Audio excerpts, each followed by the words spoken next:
अभी अभी खबर आई है कि एक बहुत बड़े असम के आर्टिस्ट जुबिन गार्ग, जुबिन दा हमारे बीच नहीं रहे और पूरा असम इस चीज से हिल गया है। बट आखिर ऐसा क्यों? कौन है ये जुबिन गार्ग जिनके फ्यूनरल पे 15 लाख से ज्यादा लोग आए हैं? और आखिर क्या है उनके गुजरने का रीजन?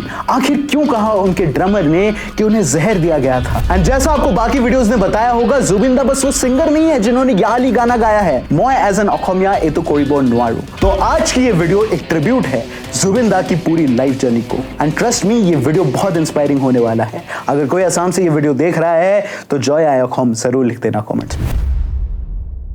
तो अगर आप अभी भी नहीं समझ पा रहे हो कि रैंडम असम के एक सिंगर के फ्यूनरल पे 15 लाख से ज्यादा लोग क्या कर रहे थे, तो अपना बायना हाथ उठाओ और अपने आप को कस के चाटा मारो। Just kidding. जुबिन दा को हर कोई जानता है जिसने उनके गाने सुने हैं, बट आखिर ये असम में इतने फेमस कैसे हैं कि पूरा असम इनके जाने से टहल गया? तो ये बात है 1990s के टाइम की, जहां असम में बहुत पॉलिटिकल इंस्टेबिलिटी चल रही थी।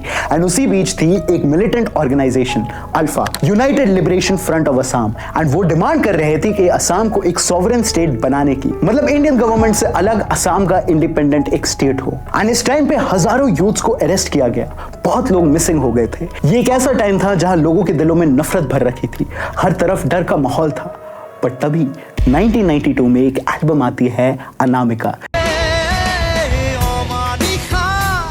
जिसके लिरिक्स एकदम रोमांटिक और सोलफुल थे, बिल्कुल इस सिचुएशन के ऑपोजिट जो असम में चल रही थी, नफरत से अलग। एंड ये सुन के सबके मन का वो वॉइड फिल हुआ जो बस नफरत से खाली था। एंड गेस व्हाट, इस एल्बम को किसने बनाया है? ऑब्वियसली मैं किसी और रैंडम सिंगर का नाम क्यों लूंगा, ये थे हमारे लेजेंड जुबिन दा की पहली एल्बम। एंड अनामिका माना जाता है असम का पहला रॉक सॉन्ग था। एंड ये तब आई थी जब जुबिन दा सिर्फ 19 साल के थे। एंड इस एल्बम ने जुबिन दा को बहुत पॉपुलैरिटी दी, पहली एल्बम से ही क्रेज। पर इसके कुछ और रीजंस भी थे जो मैं आपको समझाऊंगा। जुबिन दा की एल्बम यूथ और कॉलेज के बच्चों में बहुत फेमस हो गई थी, क्योंकि इससे पहले जैसा मैंने बताया, असम का पॉलिटिकल सिचुएशन कुछ ठीक नहीं था। प्रोटेस्ट हो रहे थे, यूथ के दिमाग में एक अनसर्टेनिटी थी अपने फ्यूचर को लेकर, नेगेटिविटी थी। वहीं पे जुबिन दा की ये एल्बम एक नया रीजन देती है यूथ को बात करने के लिए, और वो फ्यूचर जो शायद आज से बहुत बहुत बहुत बेटर हो। दूसरा फैक्टर ये था कि जुबिन दा से पहले असमीज म्यूजिक को हमेशा क्लासिकल और कन्वेंशनल माना जाता था, कि आपको एक तरीके से गाना गाना है,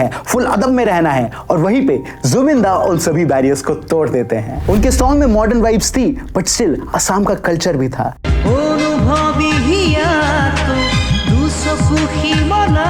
I mean, मैं आपको ये एक्सप्लेन नहीं कर सकता, बट असम में हर साल एक फेस्टिवल होता है बिहू का। एंड उसमें ये हमारा एक ट्रेडिशन है कि जुबिन दा का कॉन्सर्ट हमें सुनना ही है। या तो खुद हम रोंगाली बिहू के उस कॉन्सर्ट को अटेंड करें, या फिर न्यूज चैनल पे देखें। हाँ, असम के न्यूज चैनल्स में कॉन्सर्ट्स आते थे, मैं मजाक नहीं कर रहा। बट कमिंग बैक, जहां जुबिन दा के पास रातों रात सक्सेस आई, वहीं पे उन्होंने सोचा फिर क्यों ना जाया जाए बॉलीवुड में। एंड यही से शुरू हुई थी प्रॉब्लम्स। असम में एक म्यूजिक रेवोल्यूशन लाने के बाद जुबिन दा ने सोचा बॉलीवुड में जाके ट्राई करने का, लेकिन बॉलीवुड को ये मंजूर नहीं था। जुबिन दा ने बिना किसी कनेक्शन से साल 2000 में बॉलीवुड में एंट्री मारी। एंड बॉलीवुड जैसी इंडस्ट्रीज सच्चे टैलेंट की कदर बहुत लेट करती है, और हमारे जुबिन दा को भी इनिशियली एक सिंगर के तौर पे नहीं, बल्कि बैकग्राउंड आर्टिस्ट के तौर पे रखा गया। हर बारी जुबिन अपना बेस्ट परफॉर्मेंस देते थे, लेकिन उनके वोकल्स को एज ए रेफरेंस यूज करके फाइनल गाना किसी और से गवा देते थे। एंड अब जुबिन दा थक गए थे, उन्होंने सोचा कुछ नहीं होगा, लेकिन वहीं पे आई गैंगस्टर। तो ये बात है जब एक मूवी के लिए प्रीतम दा ढूंढ रहे थे कि ऐसे सिंगर को जो गाने में वो दर्द ला सके जो ये डिजर्व करता है। एंड यहीं पे ये गाना दिया जाता है जुबिन दा को, जो इसको इतना क्रेजी कर देते हैं ये बताने की जरूरत नहीं पड़ेगी। एंड वो गाना था याली। ये मेरे लाइफ का पहला गाना था जिसे मैंने याद किया था, समझा था कि गाने क्या होते हैं। एंड वो मेरे लेजेंड जुबिन दा के थे।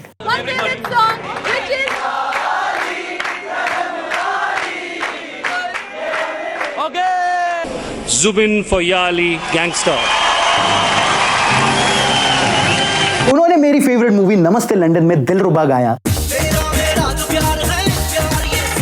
राज 3 का क्या राज है में भी उन्होंने अपनी आवाज दी। एंड कम से कम 100 हिंदी गानों में दिस वाज क्रेजी। इनफैक्ट दिल तू ही बता, जो कि क्रिश 3 में यूज हुआ था, ये गाना भी जुबिन दा ने ही गाया था। दुनिया झूठी लगती लेकिन जहां जुबिन इन गानों से बस अब एक असम के सिंगर नहीं, एक नेशन वाइड सेंसेशन बन गए थे, तब जुबिन ने बॉलीवुड और मुंबई हमेशा हमेशा के लिए छोड़ दिया। मगर क्यों? They have more attitude. I said, you come here. I want to die here like a king. तो जुबिन दा ने कई इंटरव्यूज में बोला कि Bollywood has an attitude problem. उन्होंने बोला बॉलीवुड बहुत क्योटिक है, अगर उनसे मुझे कुछ गवाना है तो असम आके मुझसे बात करें। उधर मैं एक राजा हूं और एक राजा अपने किंगडम को छोड़ के कहीं और नहीं जा सकता। एंड ये सही था। I mean, इतने सारे गाने, इतने सारे हिट्स, लेकिन उससे भी इंपॉर्टेंट एक आर्टिस्ट की आर्ट की रिस्पेक्ट बहुत जरूरी है। जहां जुबिन दा ने सोचा कि अब फाइनली असम में उन्हें वो सपोर्ट मिलेगा, बट असम ने तो गाने से ही मना कर दिया था उन्हें। तो ये बात है 2014 की, जब असम का वही मिलिटेंट ऑर्गेनाइजेशन अल्फा सारे सिंगर्स को वार्निंग देता है कि अब से बिहू के फंक्शंस में कोई भी हिंदी गाने नहीं गाएगा, क्योंकि उनके अकॉर्डिंग इससे असम के कल्चर को चोट पहुंचती है। उल्फा के प्रमुख परेश बरुआ गुट ने गायकों को चेतावनी दी है कि रोंगाली बिहू उत्सव के दौरान हिंदी के गाने ना गाए जाएं। एंड अब सब सिंगर्स डर गए थे एंड अल्फा को लगा वो जीत गए, बट तभी आते हैं जुबिन दा, जो किसी के बाप की नहीं सुनते। तो ये तो फिर भी एक मिलिटेंट ऑर्गेनाइजेशन था। उन्होंने ओपनली स्टेज पे चढ़ के हिंदी गाने गाए। इनफैक्ट अल्फा ने उन्हें जान से गोली मारने की धमकी दी थी, फिर भी जुबिन दा नहीं डरे। गवर्नमेंट ने उन्हें सिक्योरिटी देनी चाहिए, लेकिन जुबिन ने वो भी मना कर दिया, क्योंकि वो मानते थे कि उनका काम उनको अलग अलग लोगों के बीच उन्हें ले जाता है और वो अपने लोगों के बीच सबसे ज्यादा सेफ रहेंगे, किसी भी सिक्योरिटी से ज्यादा। जुबिन ने यह भी बताया कि अल्फा ने जब उन्हें गोली मारने की धमकी दी, तब जुबिन ने यह भी बोला ठीक है मैं भी मार दूंगा। I mean, damn, इतना जिगरा। I said, who the hell you are? Who the f you are? I give a f on stage. Then they told me that they'll shoot me. I said, okay, you shoot me, I'll shoot you. हमारे यहाँ हनी पाजी बस गानों में mafia mafia करते रहते हैं, camera पे कुछ और हो जाता है। पूरा परिवार डरा हुआ है यार, मौत से किसको डर नहीं लगता। बट जुबिन दा वाज कंप्लीटली डिफरेंट भाई, his aura was something else. In fact आपको पता है ऐसे बहुत सारे कॉन्सर्ट्स हैं जहां जुबिन दा को कोई हिंदी गाने गाने नहीं देता था, वहां की कमिटीज मना कर देती थी। तब जुबिन दा ओपनली बोलते हैं कि 25 साल से मैंने गाने गा गा के खुद को इस काबिल बनाया है, आप मुझे नहीं बता सकते कि मैं कौन सा गाना गाऊं और कौन सा नहीं। अगर इतनी प्रॉब्लम है तो अगली बार से मुझे नहीं बुलाने से भी चलेगा। हिंदी गीत परिवेशन नकरिबा না মোক নামাতিলে মই যি মন যায় মই হেতুৱে গাম। You can't dictate me. Dictate নহয় তা আন্দাজ কাৰণ 25 বছৰ 16,000 গান মই গাইছো, আপুনি কোৱা নাই। जुबिन दा बहुत ज्यादा रेवोल्यूशनरी बनते जा रहे थे। वो जब स्टेज पे चढ़ते थे तब हम फैंस सिर्फ उनके गानों के लिए नहीं, उनके ओपिनियंस के लिए भी वेट करते थे, क्योंकि जुबिन दा को लगता था स्टेज उनका सेफ प्लेस है। वो उधर चढ़कर किसी को भी फाल सकते हैं। फालना मतलब असम में फाड़ना होता है। आपको पता है जब भी मैं असम मिस करता हूँ ना, तो मैं जुबिन दा की स्टेज के वो वीडियोस देख लेता हूँ जहां पे जुबिन दा सॉर्ट ऑफ ड्रंक पहुंचते थे। हाँ, also you have to understand Zubeen da majorly drunk रहते थे। You see all are drunk except me. People say I get drunk. कई बार उनको स्टेज पे 2-3 बंदे छोड़ने आते थे क्योंकि वो ठीक से चल भी नहीं पाते थे ड्रंक होने की वजह से। लेकिन you also have to understand कि जब जुबिन दा माइक पे आते थे तो उनका सारा नशा उतर जाता था। उन्होंने आज तक कभी बेसुरा नहीं गाया है। इनफैक्ट जुबिन दा ने खुद एक इंटरव्यू में कहा था कि मेरे घर का कुत्ता भी सुर में गाता है। हेतुत बेसुरा হৈছিলে। बेसुरा मैं लाइफत बेसुरा गोवा नहीं, मैं घर कुकुरे खुलत गए। जुबिन दा खुद बताते हैं कि उनकी वाइफ स्टेज पे चढ़ने से पहले उनको समझाती थी कि प्लीज आप कुछ बोलना मत था। एंड जुबिन दा बिल्कुल बोलते भी थे, हाँ बिल्कुल बिल्कुल कुछ नहीं बोलूंगा, बिल्कुल कुछ नहीं बोलूंगा। लेकिन स्टेज पे चढ़ने के बाद ही वो सबकी क्लास लगा देते थे, क्योंकि उनका मानना था कि अगर कोई उनको मना कर देना कि ये चीज नहीं करनी है, तब जुबिन दा उस चीज को डेफिनेटली करेंगे। एकदम बुझा एकदम मैं नक एकदम कुल থাকিবা, एकदम একো নকৰো, সকল গান গাবা গুচি আহিবা। अब যেতিয়া মোক মানা কৰে সেইটো মই কমেই তাৰমানে। जुबिन गार्ग एकदम शांति से इस इंडस्ट्री में आए और साइलेंटली ही पूरे असम पे अपनी छाप छोड़ दी। उन्होंने ये प्रूव किया कि काम करते जाओ, दुनिया खुद पहचान लेगी ही। बट अभी भी वही सवाल है कि आखिर एक सिंगर आखिर इतना बड़ा कैसे हुआ? आखिर क्यों उन्होंने ओपनली कॉल आउट किया बीजेपी और कांग्रेस को? आप में इतनी कड़वाहट क्यों है? Because I'm a rebel. I'm not a politician, I'm a fighter.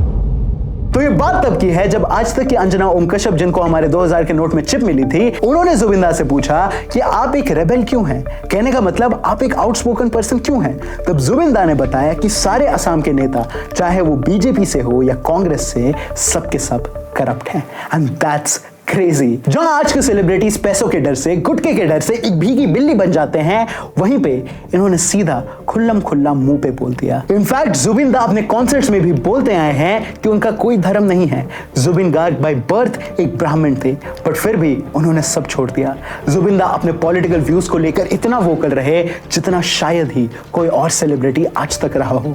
कभी बीजेपी, कभी कांग्रेस, वो जनता के साथ प्रोटेस्ट पर जाते थे, लोगों के साथ उनके पॉलिटिकल चीजों को सपोर्ट करते थे। इवन 2019 के टाइम पे जब बीजेपी गवर्नमेंट CAA जो कि है सिटीजनशिप अमेंडमेंट एक्ट लाने वाली थी, तब असम के बहुत सारे लोगों ने उसके खिलाफ गवर्नमेंट से प्रोटेस्ट किया एंड इन प्रोटेस्ट में भी जुबिन दा शामिल थे। Popular singer Zubeen Garg, who also joined the anti-CAA protest led by Aswin Swalkuchi.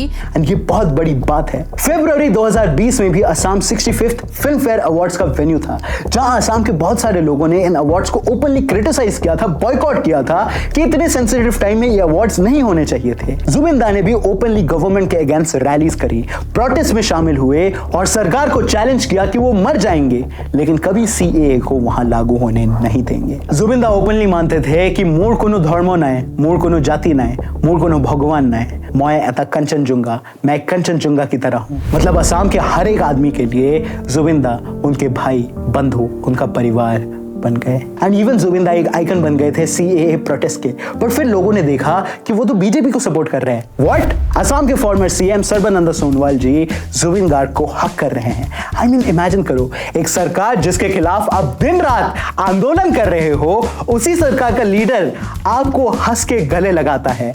ये था ऑरा हमारे जुबिन दा का। इनफैक्ट इस क्लिप को देखो जहां जुबिन दा से एक रिपोर्टर पूछता है कि कैब अब का बन गया है, मतलब सिटीजनशिप अमेंडमेंट बिल अब एक एक्ट बन गया है, तो अब आगे क्या होगा? जुबिन दा कैब गुसी के होले अब सब की हो बोलिया तो केला हो।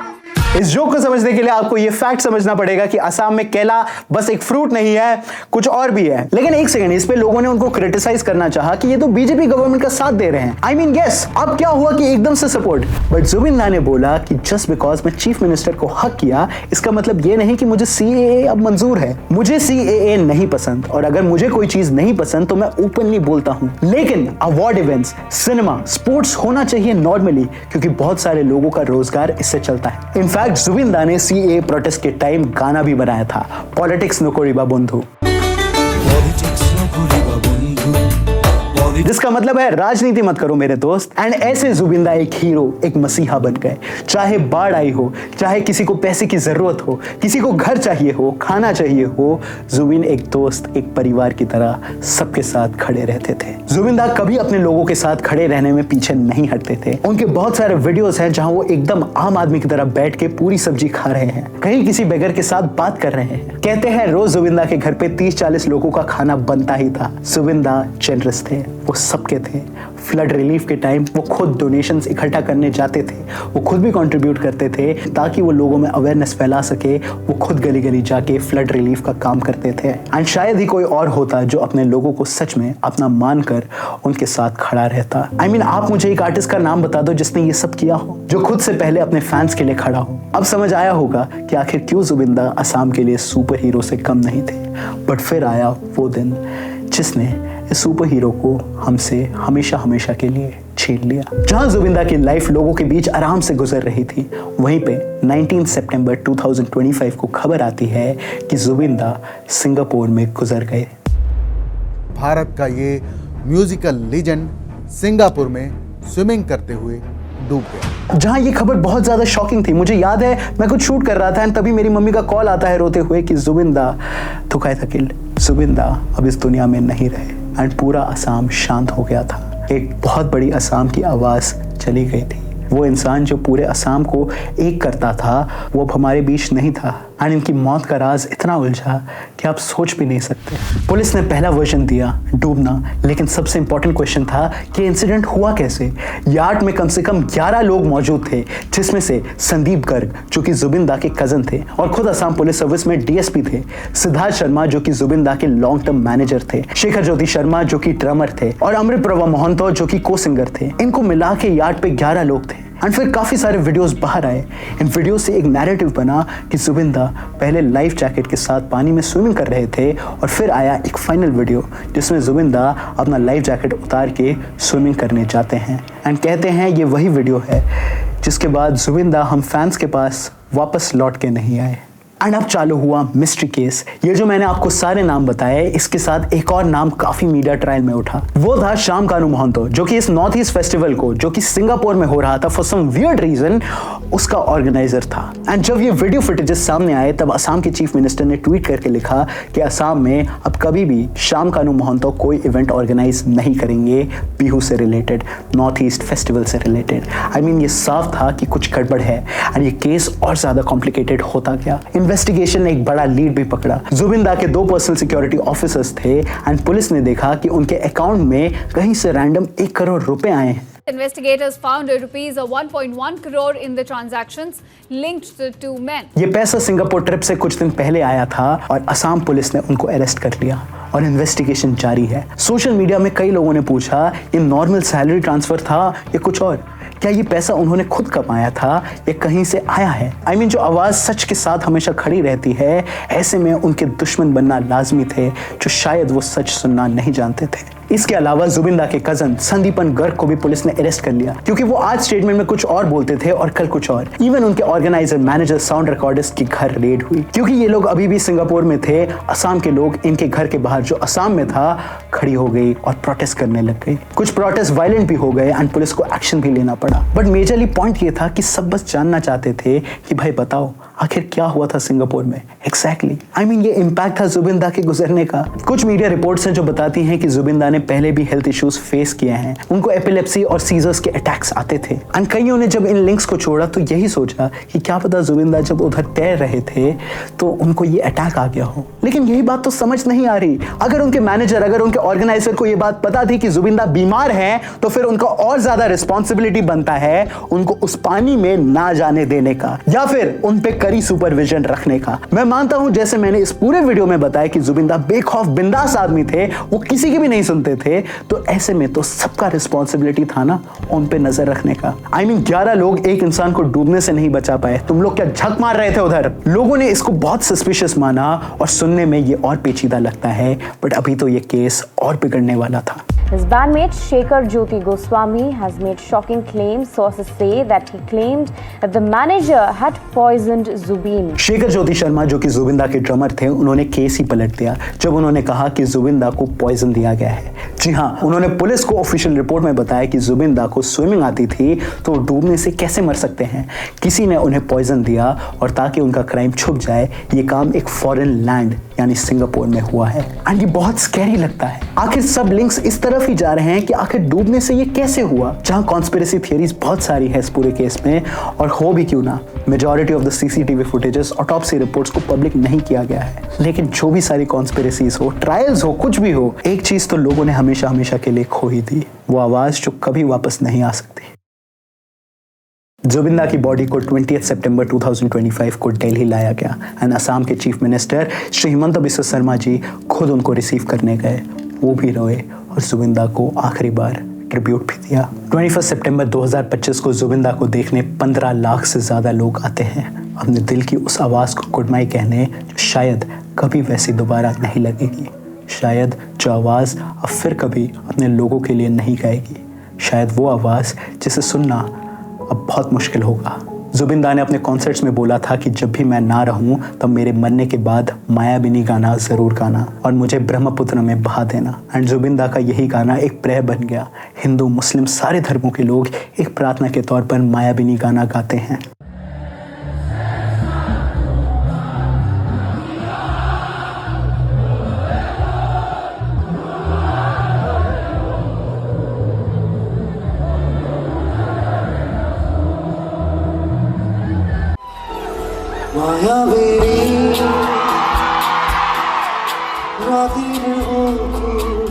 जुबिंदा के फाइनल राइट्स उनके भाई अंशुल गर्ग ने किए थे।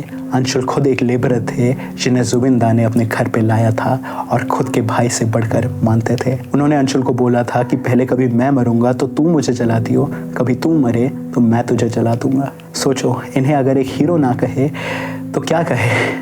जुबिन दा के जाने के बाद भी उनका एक इंटरव्यू रिलीज होता है पहले का, जिसमें वो बार बार समुंदर की बातें करते हैं कि कैसे उनकी नई फिल्म में भी समुंदर से कहानी शुरू होती है और वहीं पे ख़त्म।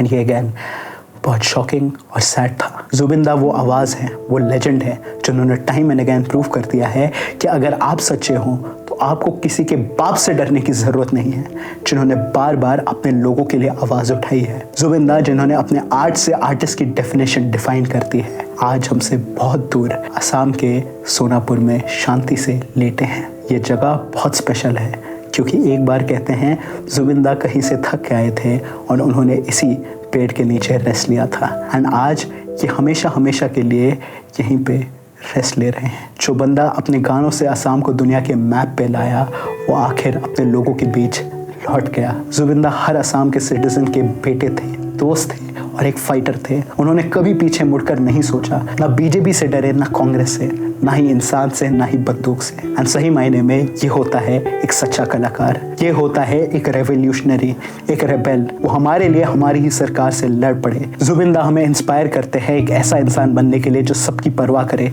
जो सबके लिए खड़ा हो, जो सबका साथ दे। माइंड यू, आई स्वेयर हमारी कंट्री में कोई इतना बड़ा सेलेब क्यों ना हो, पर जुबिन दा जैसे आर्टिस्ट कोई नहीं है। उतना हिम्मत वाला, उतना खुलेआम बोलने वाला कोई आर्टिस्ट नहीं है। जुबिन दा को असम ही नहीं, पूरी दुनिया हमेशा याद रखेगी। एंड मैं वादा करता हूँ जब तक हम जुबिन दा के फैंस जिंदा है तब तक जुबिन दा अमर रहेंगे, हर पल हर वक्त। एंड आई होप जो नॉन जुबिन दा फैंस है वो इस वीडियो को देखकर समझ पाए होंगे कि क्या होता है एक कलाकार। जुबिन दा अपनी कोद आसे आमी ना जानू किंतु जोते आसे आमी होप करूँ अपनी खुदाए हाई थाकुक। Thank you.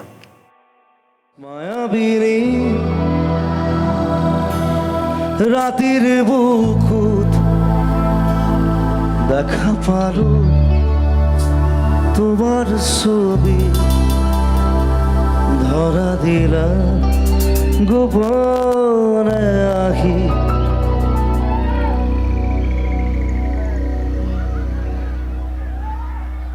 Feel the silence. 1, 2, 3, go. দুমুহার খতে বহু যুগরে নাচুম এলাৰু খসাম বহু দিনরে